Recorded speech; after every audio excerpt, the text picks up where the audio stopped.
Today we're going to remind each of you who you are, whose you are, and the path you're called. But before we do, what we're going to do is this very unusual thing. What we're going to do is we're actually going to, before you stand up, you're going to introduce yourself to the people around you, but I'm going to have it in a different way. I want you to introduce yourself to the people around you as if you don't care about them at all. I'd like you to totally diss them. Let's go. Everyone stand up. Totally. You don't care about this person.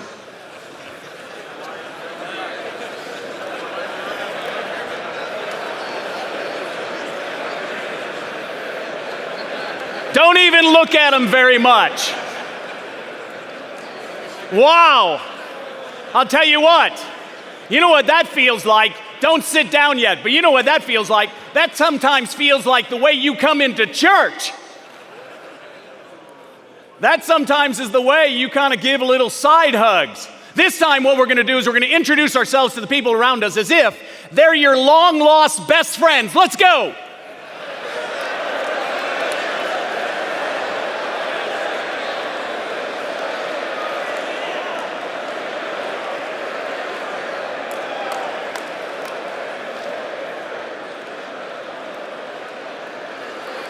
Fantastic. Everyone take a seat. What the heck did we just do?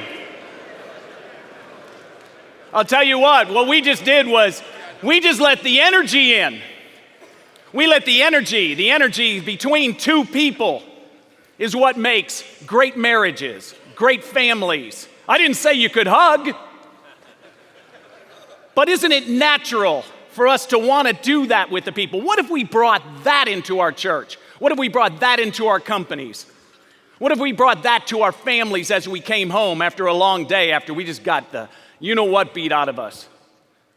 Today, you have to understand a facet of this that's so amazing of who you are. Let me kind of try to show something up on the screen is this other side, let me go back a second. The energy here, it changes everything, and no one had more energy than one of the members in this church. Who's that? Zig Ziglar. How many people love Zig Ziglar? Oh my gosh. Zig Ziglar. You know what Zig Ziglar does? Is Zig Ziglar came and sat in the front row with the little red head, and everyone around the country knew that this man inspired people, right? Only the inspired in life inspire. And inspiration fuels passion. Who did he get his passion? He got it from Jack. Jack is right there every day, just filling him with what? The Word. The Word of God, just filling him up and telling him how fantastic he was. Zig used to ask this question. He said, hey, Bob, people don't care how much you know until they know how much you care. What do you think of this John Maxwell quote? I said, Zig, this is just a fantastic quote. And I said, I wish I wrote that quote. He said, it's 2 words short. You know what it is? People don't care how much you know until they know how much you care about them. This is about them. We have to get away from thinking this is about us and start thinking about them. This is who we are. God has already filled you. You're a son of the King. You have a place. You have a destiny. This is unbelievable. Today, leadership is personal. It's fantastic. You're personal. That's what we're going to talk about today. You don't go into a room, you don't meet people without understanding the value, the amount of press that you can put into people. You have the gift. God spent and did it all so that you could have the gift to share this to other people, to impart it, this love. But we got to start with the fact of a little bit of this friendship thing. So today I'm going to actually plant something in you. There's a picture here in 1878, a fantastic picture. Father and his son, kids and wife in the background, that great book in that little basket, maybe in 1878. Listen, maybe I photoshopped that in there. Today I want to plant something in you, something amazing. Some messages are so timely. It's as if they were created just for us for a moment.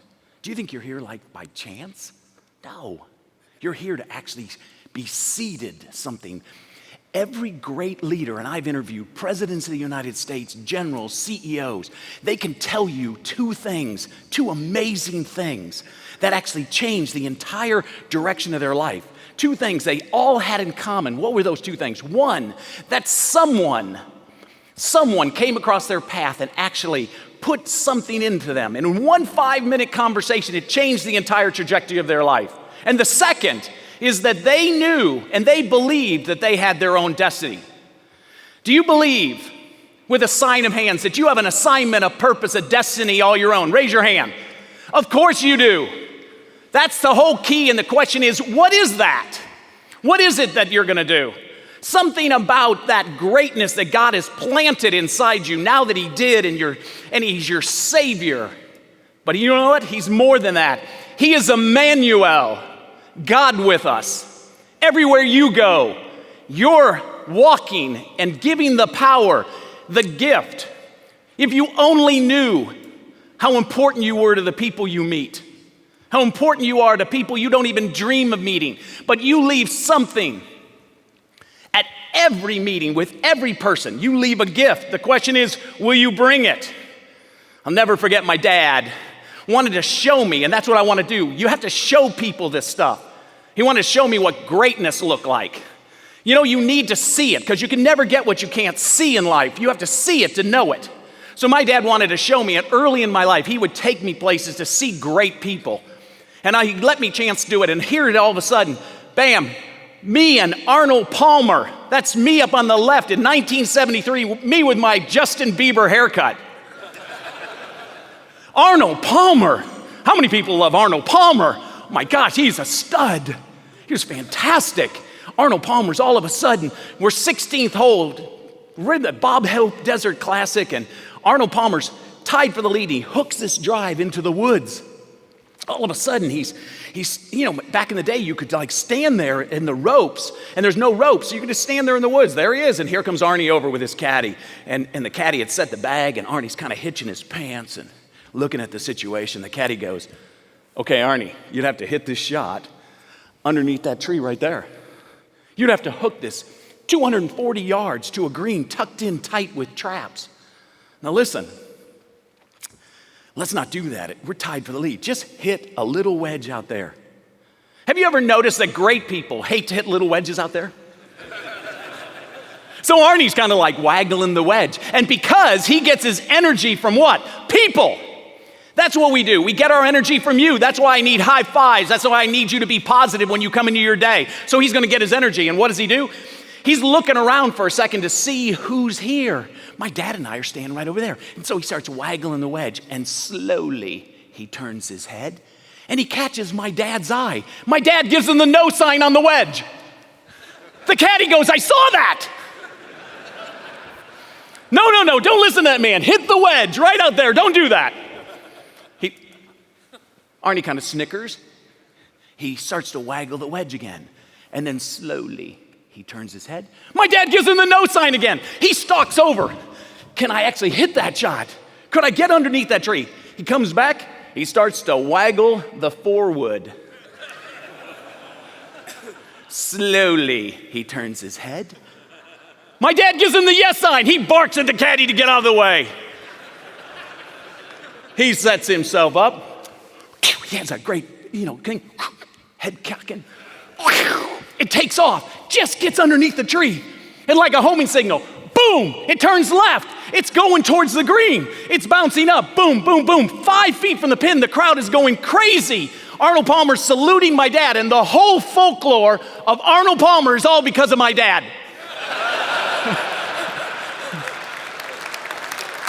Fantastic.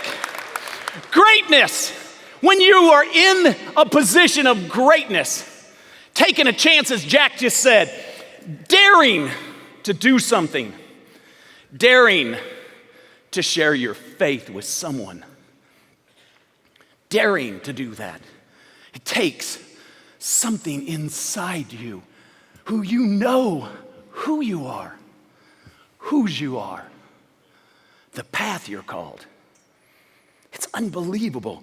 One person, that's all we're gonna need. Today I'm gonna talk about 3 life-enhancing questions. We could call them 3 kingdom questions. You know, the difference between successful people and everyone else is that they ask good questions. The most fantastic thing is that you have mentors.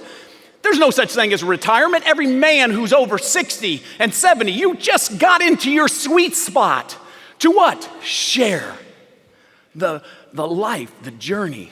Sometimes we have this shell and we fail and we fall. And yet, inside here are resources that God gave us. They're fantastic. Do you know that the same life, the same person in Jesus who raised from the dead lives in you?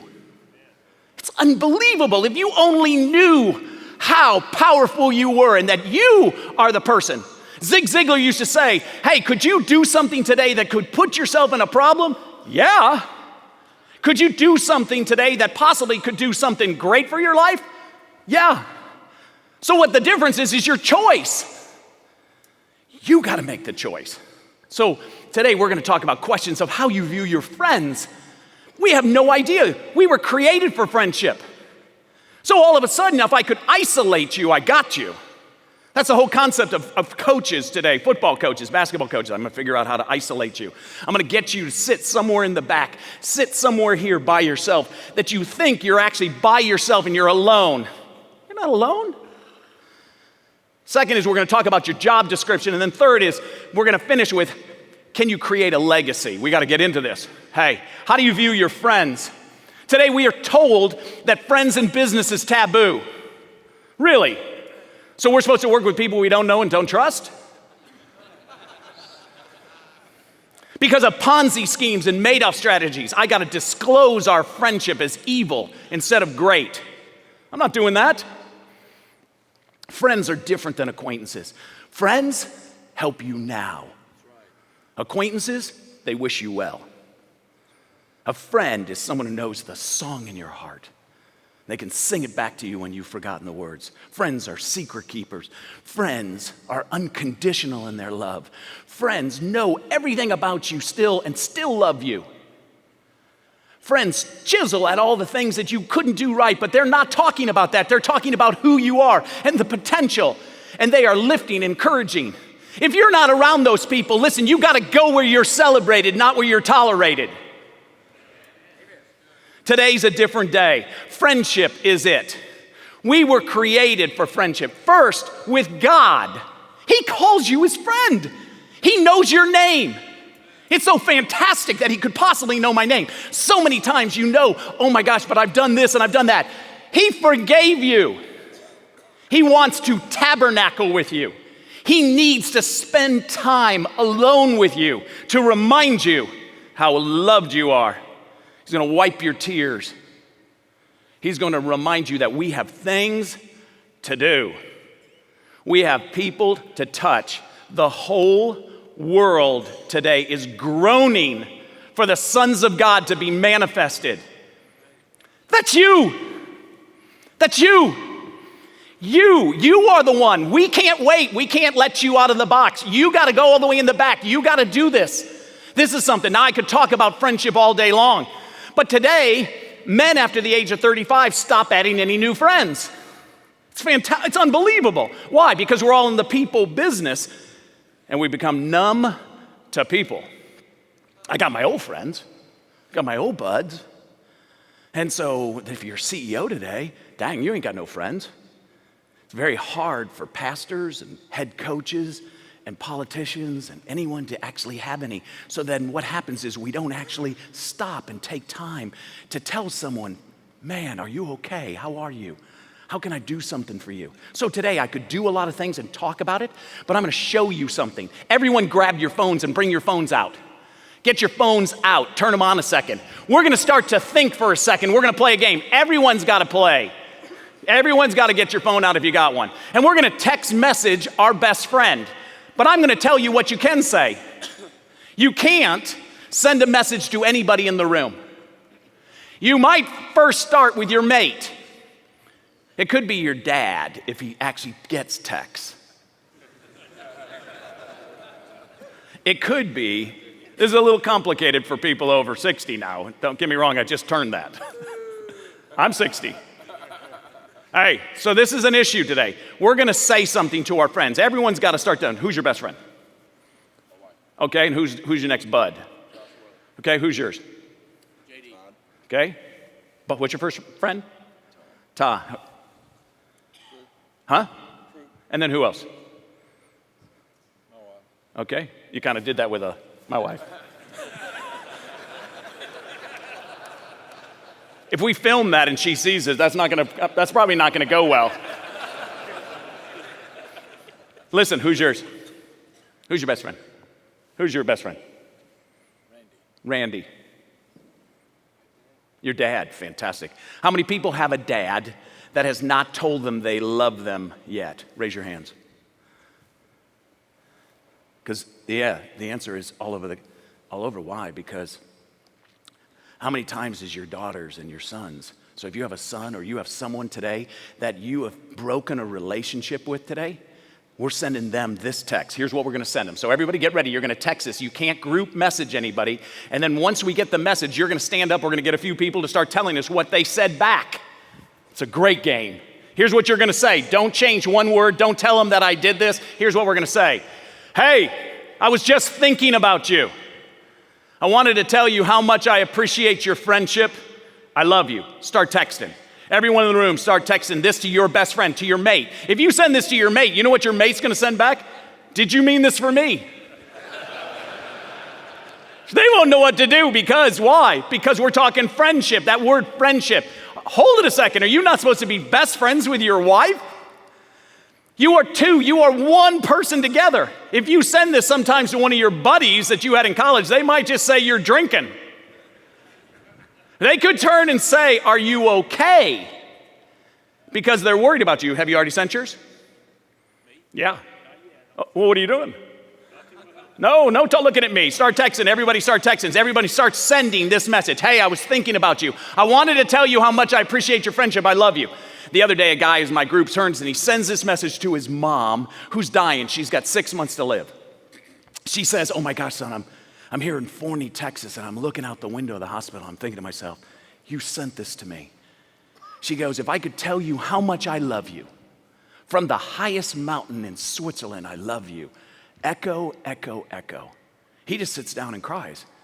6 days later on Facebook, he sends me a message that his mom passed away that day. It wasn't 6 months, it was that day. And he says, what if I didn't send the text? What if I didn't do that? 6 days later, he sends me a picture in his office of Switzerland. And it said, I love you, echo, echo, echo, mom.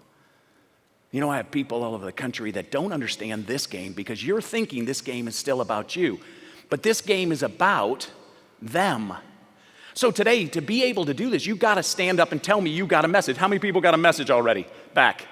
Who's got a message? There he is right there, right here, right there in the black. Who'd you send it to? My wife. What'd she say? It's a graphic symbol. She sent you some emoji signs? Yeah, some. Graphic symbols. It's like what? It's a smiley face. Smiley face. Stand up so we can hear you. You got to yell this out. What are the exact emoji? See, women are not like men. They say aw. They emoji signs. They got all this stuff. And if you get one of those, like I did this the other day for Urban Meyer and his whole staff at Ohio State, and Gene Smith, who's the AD, he gets it back, and all of a sudden his wife sends it to him, and it's 5 hearts and come home now. Dang! He said, hey, look, and I already owe you a lot of money for that one. This is fantastic. So what were the emoji signs? It's like a smiley face with hearts. Nice, fantastic. That's good. Hey, who else got one? Here we go, right here. He's coming to give you the microphone. Yeah, this is for my best friend, my wife. She says, thank you, I love you, happy face. In parentheses, I love men's conferences too. I know she does. Okay, we got one there and then we got one here. Right here, in the orange. There, he's gonna give it. Go over here and get this guy over here. Hey, who'd you send it to? My wife. Yeah, what'd she say? Why are you texting me? No, She said,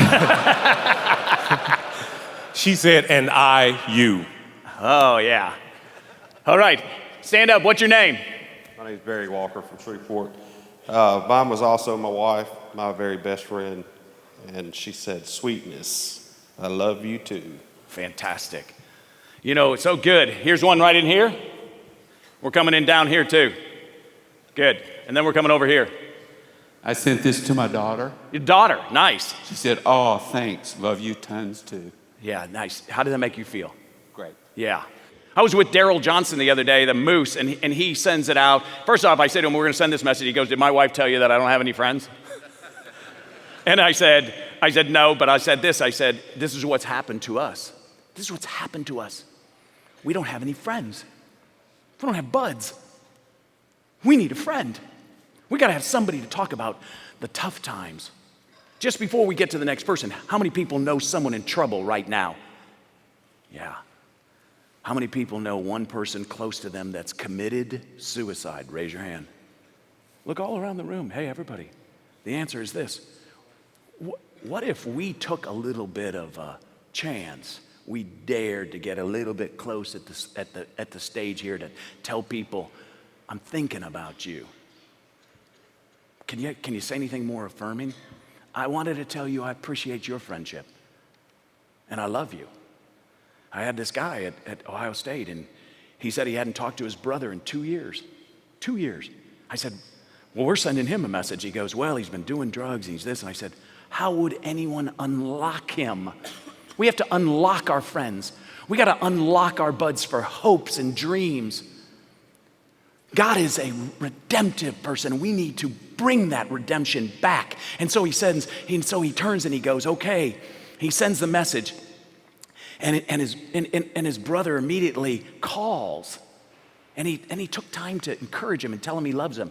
And then the next morning when I saw him, he hugged me and he said, my mom called me last night. It was my brother's birthday, his 40th birthday. And he said that was the best call he's ever had. And he had stopped doing drugs for 3 weeks, but because no one had called on his birthday, he was about to do something. And then you called. Is it possible that there's someone, I can tell you there is already, that someone sent this to a friend, and someone in the room, and when you do, I want you to raise your hand, that someone needed this. They said, I can't believe you sent this. I needed this right now. Here we go, over here. Who's the next person? My buddy Zach from college, he said, thanks, man, you're the bomb. I'm thankful for the brotherhood that we forged together at ETBU and that it shall last a lifetime. Fantastic. There's one over here on this side, way over here after you're done, up in the front row. Yeah, right there. Say it loud and say it proud. I said it to my brother Mark. He said, thanks, brother. I love you too. Yeah. So listen, this is every word in a text message counts. First, it's thanks. Why? Because who sends out a text message like that anymore? What we do is we send out sarcasm. We don't even talk to people anymore. Most people, when they do this, they can't come up with their 3 names of their friends. Over here. Right down here in front. I got one from my wife and my best friend. Yeah. I mean, my best friend and my bud. Good. I'll read the one from my wife first, if that's okay, because she's first. She says, oh, that's so sweet of you. I appreciate your friendship and a whole lot more. Ha, ha, ha. Nice. And your friend? And a friend of mine says, wow, bro, thank you for that. I love you too. Please accept my apology for not making time for you. We are headed back from a conference that was on the gospel and racial reconciliation. Would love to share with you things that I learned. Fantastic. If you listen to that, so great about that. Forgive me for not what? Just getting back to you, talking to you. How many people have you not gotten to? Have you sent out a note to your daughters and said, hey, I'm thinking about you. Did I tell you today that I love you? Yeah. I sent it out to my daughter. Yeah, right here. He's got a microphone for you. I sent out to my daughter and wife, and my daughter responded back, love you to the moon. They're on a plane. They sent pictures of the grandkids, and they're on a plane headed down to Florida. Awesome. So I got the pictures to go with it. That's so good. That's great, yeah? Yeah, that just changes everything. We could go on. One more up back there. Or Yeah, I sent one to my friend in North Carolina that I grew up in my company with, and he sent me back, hey, Cheekster, I love you back, bud. I miss you. Come stay with us for a few days. Relax and unwind. Yeah, fantastic. So listen, every guy, when we start to do this, what happens is it's tied to I love you back, which we are really worried someone's not going to affirm us back. Can you imagine that Jesus is standing at the door? He's been knocking, and we're not letting him in. How vulnerable he feels.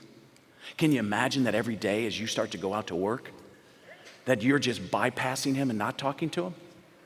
This is crazy. This is a whole thing that has it, that does it. Listen, Kevin Durant just won the MVP trophy. What did he do? He spent time talking to each of the players on his thing, telling them how fantastic they were, and then he finished telling each one, I love you. It doesn't matter how much you love someone, it matters if they know it. You gotta tell someone, oh, well, my wife knows I love her. She might, but she wants to hear it. Your daughters, your sons, the reason that Jewish men never have any sons that are in prison is because they do a ritual. They lay their hands on someone. They lay their hands on them and they give them the Father's blessing. Everyone, put a hand on the person next to you and bless them. Take a second and bless them. Lift them up. Give them your juice. It's fantastic what we can do. It's something that sons, every day you should give your son and tell them, I'm so proud of you. I love you, and here's where you're going. This is what you're going to do. It's unbelievable. Why? Because two are better than one. It's been a better return on investment. That's what God does. Pity the person who doesn't have one. How many people doesn't? They don't, because no one's calling them, because we feel awkward. We've been told not to talk to people in their crisis. Really? Well, I need a friend then. Hey, the secret is champion's love. It's always been there right in front of our face. And then all of a sudden, one true friend. This is the goal. You need a friend. Everyone needs a friend. So what happens? Oh, we don't live in that world. We live in the Matrix. Dang. No friends are allowed in our companies. 18% of companies have a program that promotes friendship. 18, that means 82% don't. Why? Go work it in your cubicle. And so what do? Well, if you had one friend in your organization, one, you're 40% more productive. One, it's unbelievable. If you had 3 friends, you have a 96% chance of having a satisfying life, not a job. And yet, 30% of the country have one friend. So that means that 69% of the country believe that a bad day at the beach is better than a good day at work. Well, yeah. 80% of the country are not using their number one talent. 50% of college kids aren't getting a job. So we got trouble in River City. 60% of the country are driving home after their tough job with a pain and thing. They're around people who don't celebrate them. And what happens? They're coming home, joining Saturday Night Live Weiner family, and 60% of the country is getting divorced. And it wouldn't matter if they're Christian or not Christian. Why? Because you've forgotten first, your first love, Jesus. Second, filled with him, you are able to understand that you are more than a conqueror. You're more than able. And that you can stop, because you can stop this busyness that masquerading as effectiveness. Time is everyone's enemy. But listen, timing is your best friend. There's never not time to tell someone how loved they are. So, hey, you got to make a choice. But I don't want to make no choice. It's a conference. I don't want to do that. And then, hey, my mind's so busy. I don't want to do that. And when you say, well, I'm not doing this, and what happens is the world starts to revolve around you. And when it does, you know what happens? Bam! The great philosopher, Mike Tyson. Yeah, what did he say? He said that everyone has a plan until they're hit. Dang, he might be smarter than we thought. What's a hit today? Cancer. Your daughter got a DUI, a pregnancy, a problem. You got fired. You just got into this job and there's a new boss and he doesn't like you. Listen, you think God knows your situation? You think God has a plan for you? Are you asking him? God said, ask, seek, and knock, and yet we don't believe that. We're not talking to him. We're not talking to our friends. Who are we talking to? We're totally all by ourselves. So we go to the bunker, and when you go to the bunker, you know what you end up looking like after a while? This guy. This is just flat out trouble. You do not want to be this guy. This guy's given up on his dream. And if you give up on your dream, your kids will give up on theirs. It's a generational curse. Now I'm telling you, you're not too late. You're not too early. You're not too old. You're not too young. You're a treasure chest of gifts and talents. You do one thing better than anybody in the world. God made you a masterpiece. You're fantastic. Who hasn't told you that? You know who hasn't told you? Friends. I can change your life by what you read, what you listen to, who your friends are. Readers are leaders. Listen to good things. Out of the abundance of the heart, the mouth speaks. And then what is that? You talking to other people, taking a moment, putting your arms around them, hugging them, loving them. You got to start hugging and touching and telling people that they matter. Who are you going to turn to? Well, of course you'd say, hey, I'm going to turn to my people who love me. And yet 29 million people are out of a job and they're not going to call their friends. They're humiliated, they're lost, they're alone. They've been surprised. When they were surprised, then immediately what happened is they were deceived as to who they were. That this is a deception. You're the son of the king. God loves you. He digs you. He's got plans. And then as soon as you get deceived, what happens? Bam. You're going downhill fast. What are you going to do? You're going to get discouraged, and then I own you. It's like the lion out with the wildebeest. He roars. And the wildebeest just kind of goes over and they devour it. That's not true, not for you. You have to remember who you are. So listen, I did this little thing on a job description, but I gotta go because of this time. I'm gonna go right past this fast, and I'm gonna tell you something. Your job's to connect with people. You gotta connect. That's your job description. What does that mean? Hey, this means all of a sudden that you're gonna be personal with people, and all of a sudden it's gonna be warm. That's who you are. You're all of a sudden gonna be deeper, and you're gonna all of a sudden have a dialogue. You know, this is like Mensa talking to people. You no longer talk to people. You walk up and you go, what would I say to that person? How about hello? How are you? What are you doing? You know, we're lost. You know, what is this about? Because we're a bunch of Larry Davids of Curb Your Enthusiasm. How are you? Don't tell me. Like, I don't really want to know. You might have some problems. This could be embarrassing. I'd have to all of a sudden actually talk to you, and then I'd have to hug you, and it might not be genuine, and then, hey, I'm this, and hey, it would ruin your faith, and hey, it's not easy, and this is about who? You know, some people, they say when they read my book, they go, oh, I know what you mean. It's not what you know and who knows you. You know, what you know, but who you know and who knows you. That's a ridiculous line. What you know matters. Who you know tons of people. I would have written my book called The Power of Friendship. I got 5,000 people on Facebook are my best friends. It's an embarrassment. I did this study that there's 5,365 people that know me now, and it took me like 5 million miles on American to do it. Then I did a study of who's touched my life or given me any business. Oops, 87. 87? I took like stupid off my forehead. Focused in on the people God gave me. And everything changed. My business, everything quadrupled. Why? What if each of us were given specific people in our lives to help us? Listen, Jesus had 12 friends, 3 close, 1 best. Everyone knows who he is. He's still in the biz. 2,000 years later, he's still signing new recruits, still doing deals. You only need one person to help you in your dream. What are we doing? We gotta be intentional, and we got to be all about other people, and it's got to make a risk. Got to get out here and dare yourself, and you got to be about skills. And second is you got to serve people. What does that mean? Hey, deeper than connecting, right?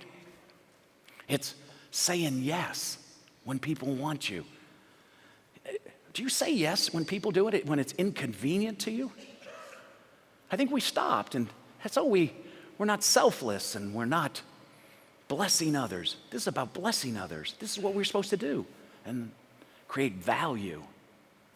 You know what? As I'm saying this, there's kind of like this wave of peace because this is what we do. But yet we've taken our jobs, and you have a whole job description, you think it's something else, and there's no extra factor you bring, and it's not simple. And just a small change today of you sending out a text, telling someone you love them. It's like people will be shocked. Who is this? Who's got your phone? I mean, that's not a good sign. A lot of you got signals back and it was like bad. It's like, hey, are you okay? You know, the reason is that I went to a meeting the other day and a guy had bought a gun. He was going to kill himself. His mom committed suicide 13 years ago, and he was planning to kill himself. Wow. And then he sent a text to his friend, and his friend came back to him and said, oh my gosh, I can't believe you sent this. I'm feeling really dark about myself. My life has made a bad turn. I didn't want to tell you, but the fact that you declared that you love me, I wonder if I could just call you tonight and talk about it. So here's a guy who's planning to kill himself, and this guy's planning to kill himself, but the two of them, they stopped it. God's a ninja. He like has this all under control. We're doing the done. Listen to me, to get what you want in life and what matters most, you have to know who you are and that you believe you have your own destiny. And your destiny is greatness. Son, there's nothing more for you to strive for. It's all about you giving now. So I got to change all your titles. I could go around and get everyone's title here, and I want to tell you all your titles, wrong. Here's your new title now as we get by epic moments. Here's your new title. If they'd show that. They don't want to show that. Here we go. You know what your title is? It's a secret. Here it is, the title. Director of Love. What's your title? Director of Love. Okay, we need to do this with a little Barry White. You're the director of Love. That's exactly right. That's who you are. Why in the world would you connect, serve, and love in a me-first world? Because the answer's hidden in the question, what do you do with people who connect, serve, and love you? You love them. You promote them. You help them in every way possible. This is what you do. This is who you are. So listen, how would you create a legacy? Now I'll tell you how you do that. It depends on the first question of how you started your day. How did you start your day today? Did you get up this morning and have a bunch of coffee? Did you go for a run? Did you get in the metro section and start looking for murders? Are you an obit person now? And then you're wondering, hey, uh-oh? You know how I started my day this morning? 2 chairs. One for God, one for me. Every day I meet him at 5:30. It's the whole key to my success in life, whole key to my search firm, whole key to everything. Listening to him. We live in an impossible world today, you and I. We have trouble. Dang, I got 3 daughters, and that's enough already to put me down. I mean, I got 3 grandkids. We live in a tough time. 2 years ago, my strapping, fantastic nephew committed suicide, 23 years old. Had a bad day. Got into some things he shouldn't do. You are who you associate with. I'd give up my whole job. I'd give up any books, anything, just to have one moment to text him, to tell him that I'm thinking about you, that I appreciate you, that I love you. What happened to us being able to be real with our friends and do this? I start out my day and I'm disheveled and I got problems with executive search work and I gotta go give talks, I gotta do this, I got people happening left and everything's going wrong, and then I sit down. I created a tabernacle in my house. 2 chairs, that's what you have to do. You have to consecrate this in your house. You have to consecrate it in your hotel rooms when you're on the road. You have to make sure that you have this. I sit down, I don't know who I am. I spend time and ask him for the battle plans of the day. And then I walk out.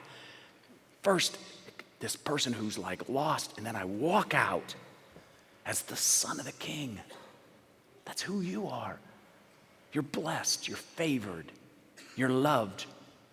People, if you only knew how much God loved you. So on Fridays, we do this one thing. Let me just finish with a story. We finish with a thing called Who Friday. Every Friday at 1 o'clock, our firm stops work. And everyone in my firm, we have to call our friends and say, how are you? What can I help you? Would you be surprised that Friday's become my biggest day of business? I mean, I called this guy. I said, Bob, hey, what are you doing? And so he said, hey, I'm doing great. He's a top HR guy, and I've known him for a while. And I said, so how's Mary? And she said, oh, she's okay. And I go, what's the matter? Well, he goes, Bob, my son is a paraplegic, and Larry's 24 now, and I'm not sure he has much time. And my wife's starting to feel like there's not enough moments. And I thought, and I said, wow, what does Larry like to do? And he says, well, he sees his wheelchair kind of like a NASCAR. And he loves Dale Earnhardt Jr. Fantastic. I said, do you go to the race? He says, there's one coming up in 3 weeks. And I said, great. I said, does Mary go? And he goes, no, we go sit up in the handicap area. It's just the kind of the guy thing. And I said, do you ever go down to the pit? And he goes, I don't know, can you go down to the pit? And I said, I'll call you right back. Immediately, I call Dale Earnhardt Jr.'s agent. I got some who.